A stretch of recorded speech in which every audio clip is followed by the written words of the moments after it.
adalah salah satu membuat orang itu tidak berdaya.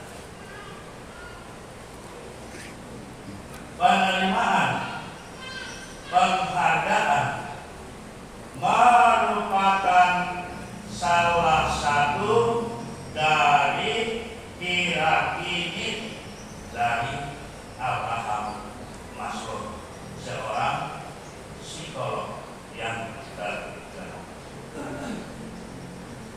Kehadiran Yesus di tempat asalnya tidak selalu ditanggapi secara positif oleh orang lain, oleh orang sekampungnya, oleh teman-teman yang seada bersama dengan mereka, dan oleh tokoh-tokoh yang ada di kampungnya ini sendiri.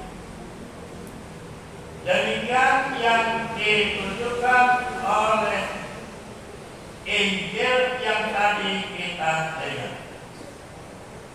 Tuhan Yesus berkhotbah, mengajar di rumah ibadat di tempat asalnya. Orang banyak takjub dan kagum terhadapnya. Namun di pihak lain mereka juga kecewa dan menolak dia, karena tahu bahwa ia adalah anak tukang kayu, anak Maria, anak seorang manusia dan sederhana.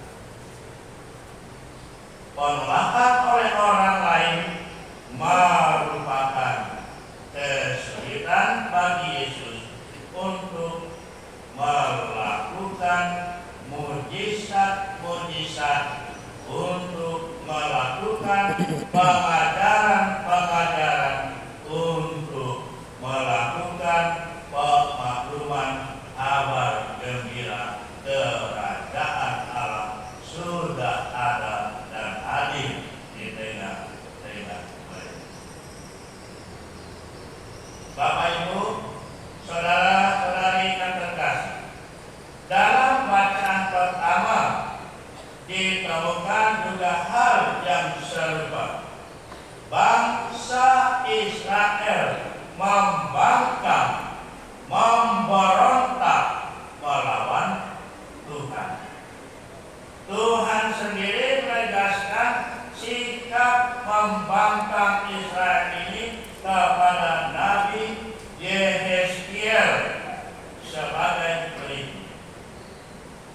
Hai anak manusia, aku mengutus engkau kepada orang Israel, kepada bangsa pemberontak yang telah melawan aku.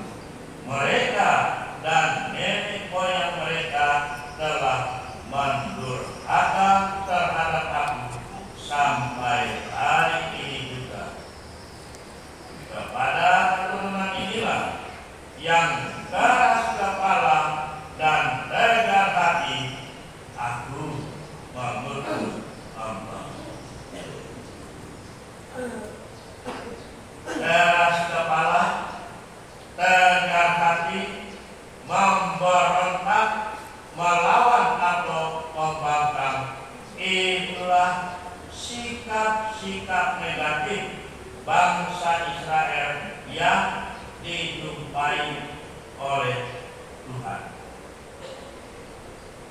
Apa nilai atau makna dari kesulitan atau hal-hal negatif yang ada dalam hidup kita saat ini?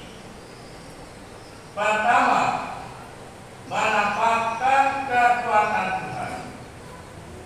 Santo Paulus mengatakan, aku bermegah apa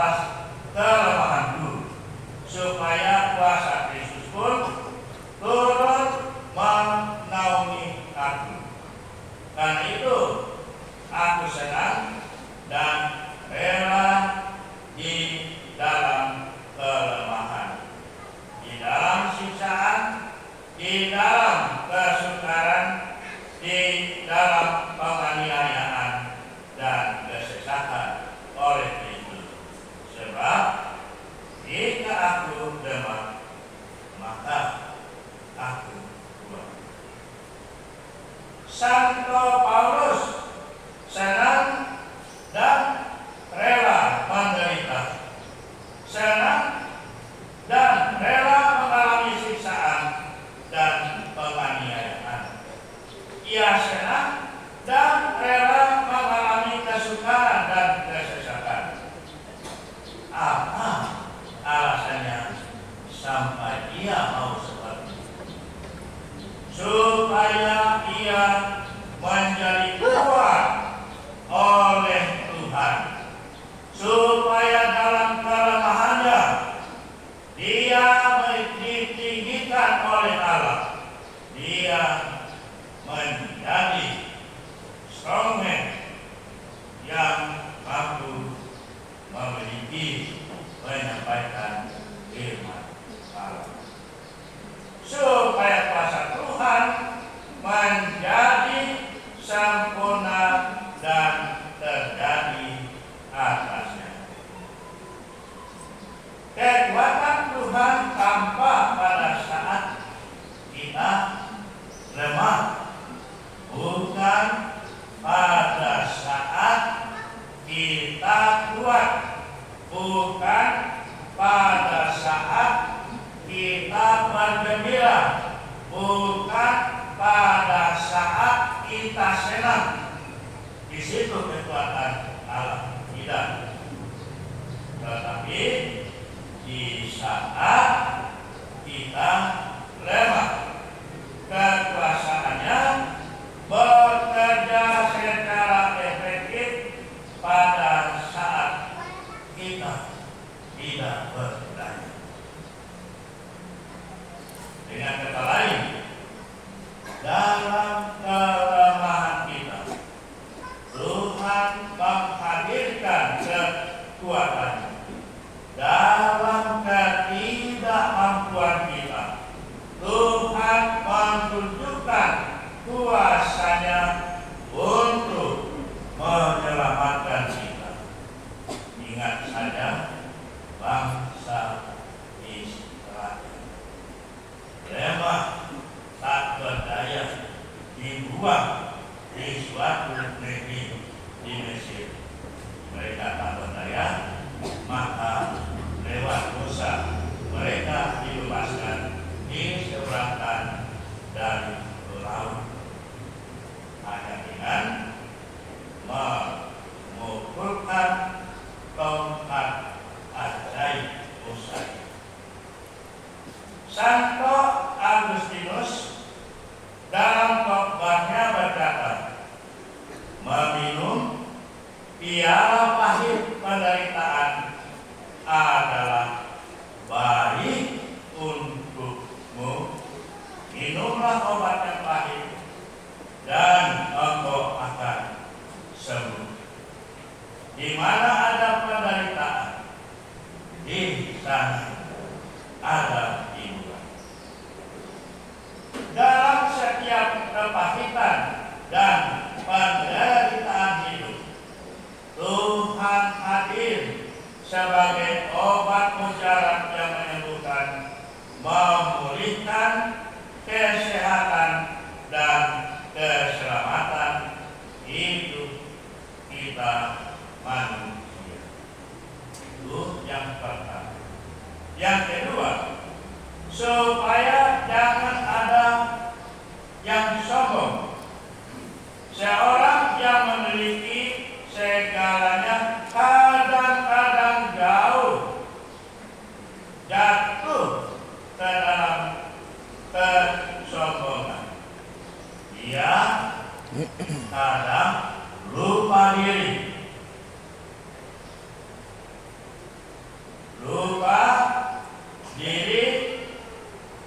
terhadap dirinya sendiri, terhadap sesamanya, dan bahkan terhadap Tuhan.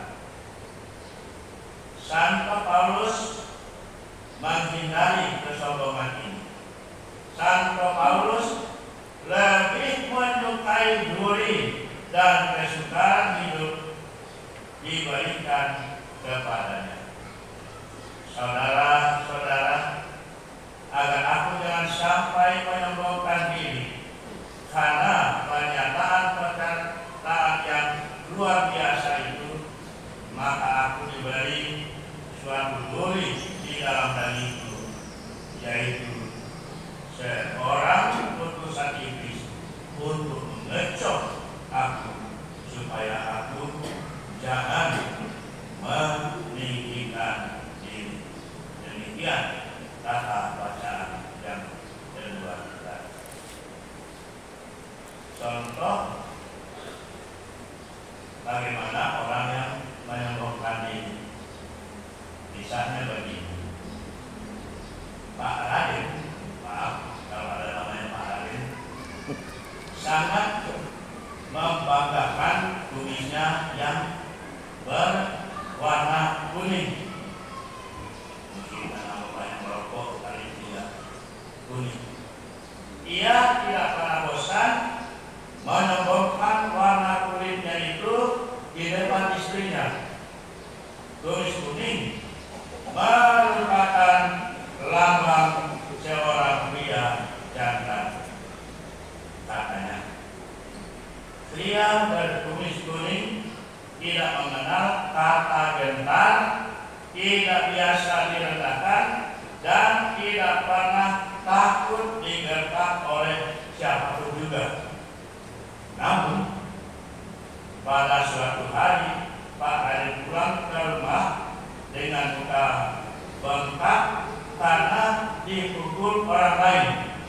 Istrinya bertanya dengan sopan dan mengingatkan Pak Raden akan kesaktian kumisnya yang berwarna kuning.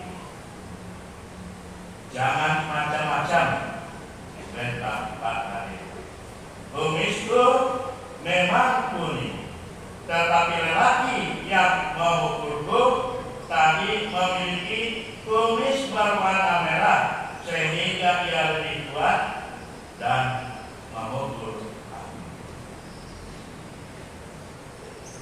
Bapak Ibu, saudara-saudari yang terkasih, itulah akibat kesombongan. Dipukul orang lain. Kesombongan mengawali keruntuhan dan tinggi hati mendahului kejatuhan. Kita hendaknya belajar dari Santo Paulus yang kadang-kadang diberi duri dalam hidup dan mengalami kepahitan dan penderitaan di dalam hidup. Mari kita memahami dan menerima secara positif setiap penderitaan, setiap kesulitan yang kita hadapi. Kita pun semakin lega hati dan dengan itu selalu dekat dengan Tuhan. Tuhan juga